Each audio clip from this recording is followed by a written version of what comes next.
ராதே கிருஷ்ணா. இன்று குருவாரம், தைப்பூசம், நிறைஞ்ச பௌர்ணமியும் கூட. எம்பெருமானுக்கு குளிர குளிர பாலாபிஷேகம் நடந்துருக்கு.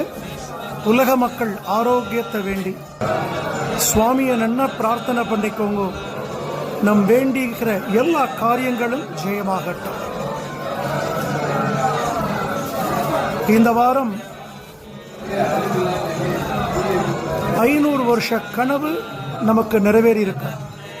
அயோத்தியில பாலராமர் பிரதிஷ்டையாக நம்ம பாண்டுரங்க சுவாமியும் அந்த பாலராமர் போல திவ்யமா சேவை சாதிக்கிறார்.